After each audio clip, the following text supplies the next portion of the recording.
Hey there, Foxy people. It's Keith here with Foxridge Tonight. Okay, here we go. Episode number 3. Is the third time a charm? I don't know. I guess we'll see. All right, tonight we are going to talk about the origin of the word cocktail. You know, we always start with a cocktail, so we're going to spend a little time talking about the origin of the word cocktail. And I think there are 3 theories on where it came from. I would love to know, after you've heard them, which you think is the correct theory, or which one do you just like the best? Just post in the comments below. We'll be looking at it, and we're excited to see which you guys pick. Okay, tonight's cocktail is the High Horse, which is it's an interesting cocktail. It's an older cocktail. Been around for a long time. Also has an interesting history, so we'll cover that. And tonight we've got one venue for you, and that is the Bluebird Theater on Colfax.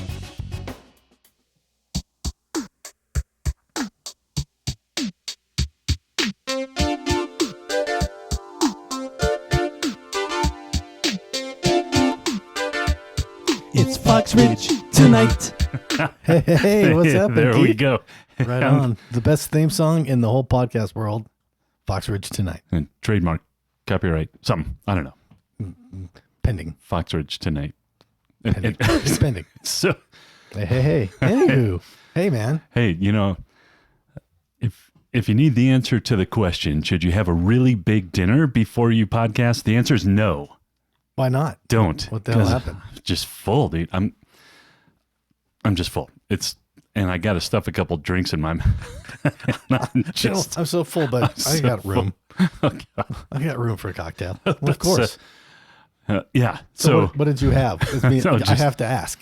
No, I guess I asked for that. Yeah. So there are certain nights when Molly comes home and she's like, I want hash browns and eggs. And so breakfast for dinner it was. Nice. And hash browns. And, you know, the bag is just the right size that you kind of got to split it in 2 and eat all of it. Otherwise, the amount that's left over is awkward. So It's so awkward. as a it is. It feels weird at school. Someone opens up the door. What? Man, I won't even say the word I'm thinking. Everybody picks on it. It's awkward. Pull up your big boy pants and eat that last bit of hash browns. Just seriously. My God. But well, I don't know. Maybe I've got a good base for cocktails or something. I don't. Did you throw any green chili on it, or No, thank God. I would explode. I know it's very not I'd Colorado of be in me. heaven. Like, oh yes, eggs and potatoes and green chili. So I thought, so we should maybe start talking about a cocktail. I think we should, because I have a feeling there's some connection. There's maybe no, not. actually not. But I know nothing about this one. This is a surprise. This is a total surprise. I teased you just by leaving out the ingredients and telling you I'm not going to tell you till we start. All I see is Martini Rosso. That's all I can see. So this is just sweet vermouth. Sweet vermouth by Martini We have and Rossi. cherry liqueur. We have Nice. cherry brandy. Nice. Rum. Nice. And, of course, Angostura bitters. Nice. Put it all together. Let's do it. We're going to put it together. But first, so let me think. I have a feeling is it going to be a little cherry flavor? it may be a little cherry forward. All right. Okay. But so Color me curious. I can't respond the way I want to. Don't. No, All right. This is going out into the world, so nope. Go for it, man. So go for it. The first, because we talk about cocktail, right? Which is it's a funny word. Like, so it made me curious. What's the origin story? Where did cocktail come from? Yeah. And so, you know, it's often associated. So cocktail, after the word's origin, was often assigned to what was the only real cocktail in the beginning, which is the old fashioned. That's right. Which we haven't covered yet, but we will. Oh, because it's my favorite. It's one of your favorites. Right. And so we have to do this one right. Yeah. But this is something different. And what do we do in suburbia? We try stuff. We try stuff. That's right. So anyway, I looked up, if you just Google this, right? Mm-hmm. And they say the origin of the word cocktail is debated, with popular theories linking it to French egg cups. Coquetier, maybe? Coquetier? I don't know. Something like that. I didn't take French. Like a cockatiel? Maybe. Not a cockatiel. No? No. Okay. I think it was just a cup. They I are don't cute know. birds, though. They're Cockatiels. Yeah. But birds, that's the next thing. Colorful rooster tail feathers used as garnishes. Well, So a cocktail, there we right? go. Or a slang term for this is where it gets weird. Now be careful. All Slang term right, kids, earmuffs. for this part's fine. Okay. For spirited, non-thoroughbred horses, suggesting a cocked tail enhanced by stimulants like ginger or bitters. So there's a word for that. Early doping, Right. And this happened like in the early 1800s. of course. And there's a word for that. And the word is feeg, or feeging a horse. And what Google doesn't tell you is that Google. Stupid Google. feeging a horse means you take a ginger root and you put it in the horse's butt. Oh, man. So, No wonder why they run around. It's like, hey. Get away from there. and then then the horse is wound up and cocks its tail up, right? This can't be the origin, but I don't know. I have to embrace this because I love it. So You can't make this stuff up. No, I couldn't make this stuff up.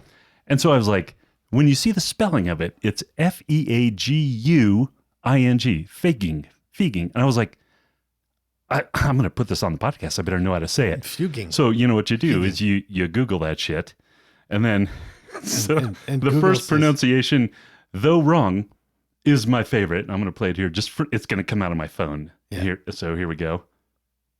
Feigu. Feigu. Feigu. That's when like AI goes wrong. So that is do it again. That was great. If you still have it. I don't. Oh, man. I had to kill it to make it stop. If you want to hear it again, just rewind and Just you'll catch back up. play it. All right. So you got the real one now? So Figging. yeah. So no, I'm saying it right though. Feeg, to feeg a horse. So, given that, Who came up with that? You know what? I think we need to get a couple more furlongs out of this horse. What should we do? I might have a stick a piece of you got some ginger, do you? stick it up his bum. So, anyway, so that leads to tonight's cocktail selection. Which It doesn't involve a horse, does it? it is called the high horse. The high horse. Yes. Okay, just the name has horse in it. No horse byproduct. No, there's nothing. Okay, no horses were harmed. None. Making with this cocktail. Now it doesn't want to come up. Oh man, Of course, I have the link right here. link it. And so anyway, the ingredients, as we discussed earlier, are rum. So that's the base. Then a little bit of cherry brandy. So, and they call it Kirsch in the recipe, but it's Kirschwasser. So it's German. And it's a bitter, it's a cherry brandy actually. And So for those of you listening, it's clear. it is clear. It's clear. And I saw others, to choose from at the liquor store. Mm-hmm. They were all clear. Then it asked for cherry liqueur. And being in Colorado, I chose Leopold Brothers. If you haven't tried Leopold Brothers anything, it's great. you have to try it. These are super down to earth, really cool guys. Black- Have a distillery in just up north. It's like Fort Collins or Loveland or something like that. Yeah, the blackberry brandy is delicious. So imagine this cherry is going to be just as delicious. Yeah, and their whiskeys, they're like, they've got a New York apple whiskey. Good stuff. Yeah, and then, of course, just the sweet vermouth. And there you've got the ingredients. So here is, it was actually invented not too long ago by a bartender at a bar in New York City called Death and Company. And I've heard of that place. Yeah, when we actually have one, here. the second one in the country is here in Denver. Yeah, we were there like a year and a half ago. Yeah. Down in Rhino. We've been there together. Yeah. And so here's from liquor.com. This is where the recipe came from. Interesting story too. So it says the United States is best known for its whiskey production, particularly bourbon, but the country's history is soaked in brandy and rum. Brandy came over with the European immigrants, and grapes were planted on both coasts to sate thirsts. Right? Yes. And I'm thirsty. I've got a thirst that needs to be sated. So la la da da, on and on and on, blah blah blah. And then we get to Shannon Tibet Sidley, maybe a bartender at New York's Death and Company, created the High Horse cocktail in a nod to colonial era ingredients. She merges aged rum with a double dose of cherry plus sweet vermouth and Angostura bitters. Kirschwasser, or Kirsch, is a clear, somewhat bitter brandy distilled from sour Morello cherries and their stones. Cherry liqueur adds a kick of cherry sweetness. And she did this because she says, when I thought of George Washington and colonial flavor associations, my mind immediately went to the proverbial cherry tree, she says. So anyway. He cannot tell a lie. But then it goes on. Right. The name was inspired not only by many classical equine portraits of the nation's first president, but also popular myth that the young George could not tell a lie. So there you go. I just can't believe how many like horses that we've had tonight. I don't know. You know, they was like that had. I bet you they had some ginger. A little ginger. Part of that one, yeah. That poor guy. Yeah. Feel sorry for him. Okay. You know, hey, I hear you. Here we go. So, all right. I feel your pain. That's what happens when you leave me too close to the buttons. There all right. go. So the next thing, I am going to make this drink. So this is a drink that is stirred. So I'm pouring it into a stirring glass that has ice already in it. So each drink gets 1.5 ounces. Since it's 2, we're going with 3. And we don't get the cork sound today because screw top rum bottles don't have corks. 1.5 ounces of rum. Yes. Aged rum. Aged rum. Yep. So not clear. Got a little color to it. A little golden. And this is Plantaray Barbados rum. Just 5 years. This is a really good rum, and rum's pretty cheap anyway. Reasonable. Very reasonable price. Yeah. All right. So we've got that 1/2 ounce Kirsch brandy. 1/2 ounce Kirsch. Yep. So there we go. Cook. All those delicious sounds. 1 ounce of that going in there.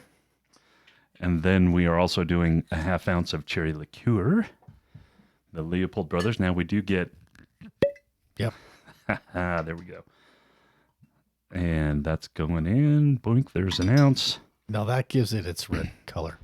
That gives it the color, yes. Mm-hmm. And the sweet vermouth? Sweet vermouth. Probably also a little red. Also a little red. Yep. And 1/2 ounce. 1/2 ounce. So if you're keeping track, it's 1.5 ounces and 1/2 ounce of everything else except the bitters, which is going to be a couple dashes. 2 dashes. Which is pretty standard, like in the Manhattan. Yep. 2 dashes. All right. All those are in. Now I'm just going to get out. We're going to go 4 dashes. Ding, ding, ding, ding. Angostura bitters. There we go. Give it a little stir. There we go. And then you get out your strainer and you strain it into glasses, which I haven't gotten out yet, but I will because they're right here. Coming at you live from Keith's bar. Soon on video. Soon on video. First things first, people. First things first. Pour a couple glasses.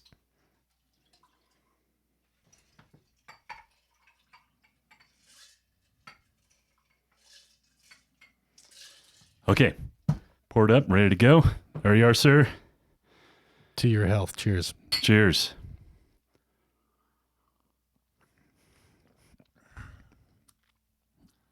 That's pretty good. Interesting. Yeah, it is good. Yeah.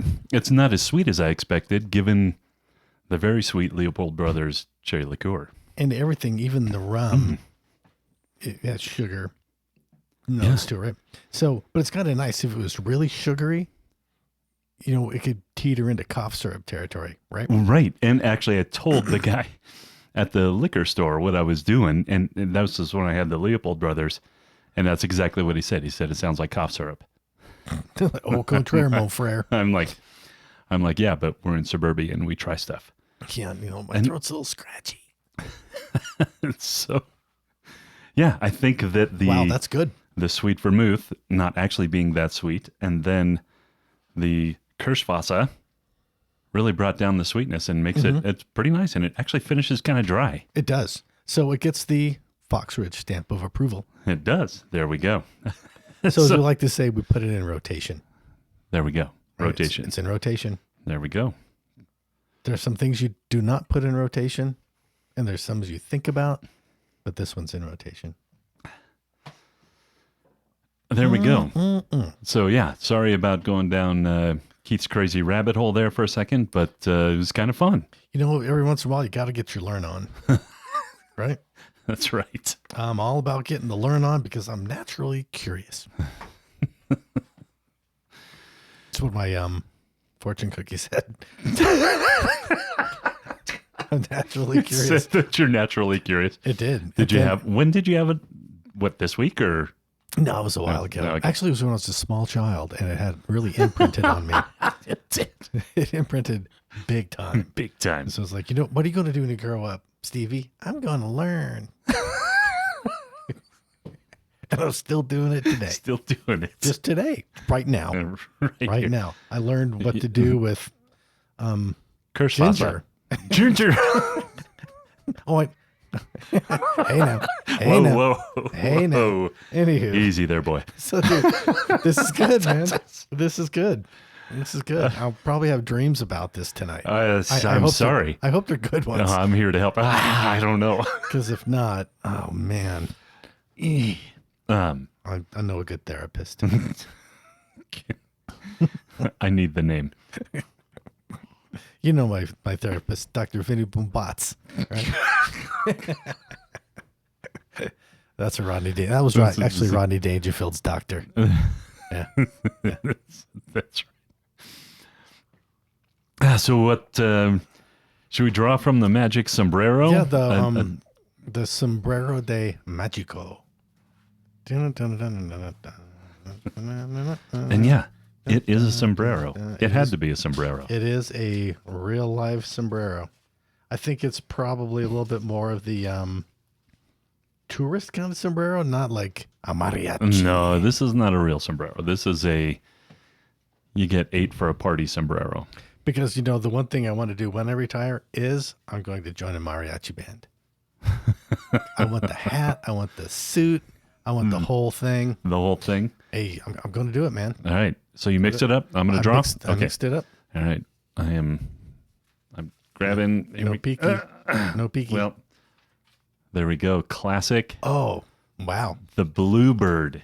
The Bluebird Theater. So drawing from the magic sombrero, I guess we probably should remind you that we are choosing from music venues from Denver back in the day and talking about. And some are still current, like the Bluebird Theater. It's still there. Still current, still active. Yes. Saw, I forgot who was on the bill last weekend, drove by it. Packed, absolutely packed. And then just a few blocks further west around Mammoth. Actually, it's now called the Fillmore. It used to be the Mammoth Event Center. But now it's the Fillmore. Mm-hmm. Holy crap. Almost all of Colfax was shut down by people crossing the street, and it was a big thing going on. Really? With the Bluebird Theater. Here's a little background on the Bluebird Theater. So it's still in operation, but now it's a music venue. So back in the 40s, 50s, 60s. It's that old. Oh, it's that old. Probably even possibly older. It was just your good neighborhood movie theater. Then it falls into disrepair in the 70s and early 80s. It was a porn theater. So that's back in the days when you'd actually have to go to a theater and pay money to go see movies. Was it peekaboo style or just pornographic material? or is it like the Pee Wee kind where you just sit in the audience and That's it. okay? That's it. Like, dang, people, they need to put tops on these sodas. This floor is kind of sticky. But anyway, Get them up. it's that kind of, yeah. Should I put this? No, don't put anything on the floor. If you do, don't pick it up. But it's my wallet. Leave it. Still don't want that. So, but then they turned it into a music venue. So I could probably go on for days and days. I'm trying to think of one of the better shows that I've seen at the Bluebird. Geez, have you ever been to the Bluebird? I've actually seen a show at the Bluebird. Let's start with yours. Bob Schneider. Bob Schneider. Tell us about Bob. So we just, we caught some of his music. We were listening to, different bluegrass and folk and stuff came, and he, got a little more of a funk feel to it. He's Nice. a little more rhythmic. And I was really excited to go. So, Molly and I got tickets, went to see Bob Schneider, and a super cool venue. You could tell it used to be a movie theater. Mm-hmm. So you walk in, and where you usually have merch, unless they stuck it inside the door, which they've been doing sometimes. It used to be the concession stand, right? Oh yeah, okay. So you'd walk in, Makes and sense. on the right is where you go up the balcony, right? Oh yeah. Yep. It's been a while, so I don't remember the layout. Yeah.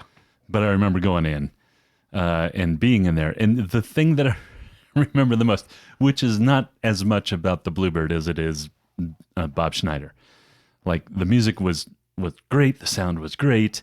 They were spot on. Like they were Doing their thing. They were doing their thing. It was great. What blew me away was like the people, which is always so much fun. Like when you're at a concert is kind of, people watching. Oh yeah. And I'm sure I'm an oddity to many as well. But the thing that struck me the most was it was like being in a theater full of my former mother-in-law. I say former because she passed. Because she was tone deaf and had zero rhythm. And we were in a theater full of those people. Jamming out to funk. They were jamming and not to the beat of the music. Like nobody had rhythm. Like I've never seen that many people in one place who couldn't find the beat. It's like more like a seizure, seizure event. And it wasn't even like Elaine on Seinfeld or anything. It wasn't that kind of seizure. They were dancing, but the beat in their head, their bodies were moving to not the music. That is, you know what? I mean, I don't know. You could go for days. Like I'm sure there's like a billion stereotypical jokes we could talk about, right? Oh yeah. I bet you they're all biting their lip too.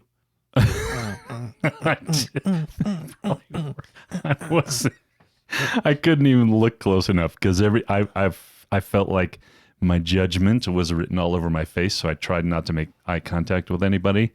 I would just stare I'd just look if I didn't think they were looking. That's what I remember about the Bluebird. You just can't avert your eyes. Well, how long ago was this? I mean, that's 7 years ago, probably. Okay. Yeah. So it's been a little bit. And that's my one Bluebird experience. Every time I see it, I see people who have no rhythm. We drive by. And you know what? And it's a national tragedy. That they didn't have rhythm. I mean, this is the country that brought Ohio players. James Brown, it's on the one. 1, 2, 3, 4. 1, 2, 3, 4. Come on, people, you can count. 1, 2, 3, 4. 1, 2, 3. Right. Just count. It's on the one. Wow. It's not a thing. So apparently a bunch of people that never played an instrument in school or something. I don't know. So to lever off of that, so let's talk about the crowd events. I'm thinking, what all could I talk about? All the different shows. There was one Ray and I went to, it's probably 4 years ago, I think.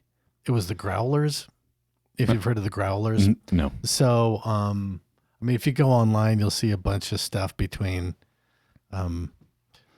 growlers and their singer and some stuff. But anyway, I won't go down that rabbit hole. But to that effect, so let's talk about people watching. So we get there. We're like, let's go up to the balconies because you can get a great view. You're looking down. Plus, there's hardly anybody at the bar upstairs. So you're there getting your drink and you're watching the show. And these people, probably like a group, I don't know, maybe like five women, probably early 20s, right? Okay. And they're just partying their ass off. And I'm not sure if they were rolling or what, but they were trying to, like, they thought they're being, dangerous and like bitten it. So they all start making out, right? And this is like before the band even started. Almost looked like see us and like, yeah, whatever, I don't care. Right. But just to kind of the shock value, and it was just funny because they kept doing it all night long. And like, it's not like we're going to freak out or anything. It's like, yeah, whatever. Like I've never seen that before. Right. But but that was just like going on to the right. But then the Growlers came on, and it was a great show. I forgot who opened up, but they're about the same kind of scene as Starcrawler, but that's another story altogether. That's a band I need to see still. Starcrawler. If I've heard you talk about that. Yeah, multiple times, right? Yeah. But that was one great show. That was at the Bluebird. At the Bluebird. Yep, at the Bluebird. And it's the kind of theater that, and check me, but it almost has that feeling. Well, did you ever see Things to Do in Denver When You're Dead? No. No, I've heard of it. I have not. That was actually their scenes filmed in the Bluebird Theater. Oh, really? So when Christopher Lloyd, the guy Back to the Doc Future Brown, guy. Doc Brown, yeah, and all the other stuff he's been in, but he plays a projectionist, and they actually still had. So I think it was right about the transition between theater to a music venue. Because they still had the projection booth up there, unless it's still there and you just don't see it. But he was projecting a movie, and there's a scene in the movie where you go, oh shit, it's the Bluebird Theater. No kidding. No. It almost looks like one of those places that you're being chased. You'd run into the men's room, pop out the window, and jump in the alley. That's the kind of theater this is, right? Yes. That's what it looks is. like. Yeah. It is. Yeah. It's not today's mega theaters that are, now being torn down. No. Because nobody goes. No one, well, yeah. And it costs too much. Yeah. So it's like I can stay at home and run it on demand. Right. And drink a high horse for virtually no money. For no money. No money at all. So, hey. So, yeah, there's great fit. So if you're ever in Denver, see a show at the Bluebird. You've got to see a show there. It's a cool place. It's one of the smaller ones, right? Yeah. In terms of like the Gothic or the Ogden or the Bluebird is, I think, the smaller of the three. It's got to be. I wonder what the capacity of the Bluebird is. We'll see here, I guess, huh? Yeah, let's see. I'm going to Google that shit right now. Theater capacity. And it's not telling me. Oh, well, not going to waste a bunch of time on it. Nope. We'll do it. We'll count next time we're there. Yeah. So the last show I saw there was Reverend Horton Heat. I've seen him a few times, and it's always been on Colfax. So that was a good time too. So you start, there's a lot of good restaurants just right across the street. You've got like 3 to pick from: restaurant, bar, all that good stuff, right? Yep. So you can see the theater, and you can see when the line gets short. So you close out your tab, run across the street, see a show. If it's a great show, you go back and have another drink. If the show's not great, now you go back and have another drink. Either way. So you got choices. You do. Including go back and have another drink. Yes. It's important. It's important. You got to steady those nerves, right? You don't want to be too angry. Nope. And that's pretty close to, what's the steakhouse that's got the sugar steak? Oh, Bastions. Bastions. Yeah, it's very close to Bastions. Classic Denver. And the P&S Lounge. It's a good place. That's the best name ever. Yep. P&S. So the PS Lounge, I think, actually PS for Pete Santos. Oh, okay. Okay. Or, So there's no and in there. no. Okay. I think it was owned by Pete Contos, the guy that owns, or before he passed away, like Pete's Kitchen. Oh, The yeah. Satire. Mhm. Satire. Yeah, a bunch of Greek restaurants. My friend, we're there. I forgot what show. Again, it was another show at the Bluebird. So it could have been, God, it wasn't Fear. It was a different band. But we started at the Satire Lounge and had a couple pops, right? And some dinner. Mm-hmm. Then we head east a couple blocks to the PS Lounge. And my friend, he kind of had a bum knee. So he kind of had a funny gait because his knee was all jacked up. Yeah. And he's going back in. So I go up to the bar. I order a drink. He goes to the restroom, comes back out, and he's kind of hobbling over. The guy's like, no, you get out. No drink for you. You're drunk. I'm like, dude, he's just kind of gimpy. Like, no, you get out. I'm like, ah. So he goes, no way. He goes, let's go. I go, hold on a second. My drink just got here. So slam the drink and we walk out. And they're like, man, we're not going back there again. That's a shitty way to get kicked out of a bar. Yeah. And then a few weeks later, we were probably back there. I don't know. Probably. Right. Hey, is that one guy here? All right, it's safe. Okay. Come in, man. Come. Right? Just walk straight. Just suck it up. Take the pain. Take the pain. Because you're not getting a drink unless you, Nope. you take the pain. No. Just take it like a man. Walk straight. Schedule your knee replacement for next month. That's right. Yep. Anyway, so just a couple of Bluebird stories. Great theater, great history, and you know what? Still going strong all these years later. Just no more porn. Sorry. No. Yeah. Unless you go up to the balcony, you can watch chicks make out. But that's just more of that. That's it's tame just, cable stuff, right? right. And this is Denver. Whatever. We're a bit progressive here now. Who cares, right? Right. I don't care. It's like, hey, knock yourself out, right? That's right. I'm all about knocking yourself out. And some people, I wish they would literally knock themselves out. Right.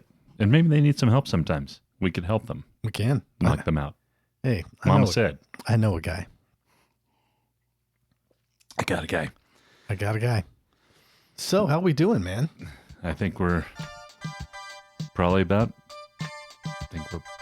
We're about there. We're about 30 some odd minutes. We're about there. So, you know what, people? Unless- It was fun. It was great. We tried a new cocktail. Yeah, we did. We got that, the high horse. A high Don't high forget horse. the high horse. Get off your high horse and have a high horse. There you go. Yeah. Don't say nay. Try it. All Try it. right. All right, people. Well, Yeah. you know what? Until next week, Stay foxy.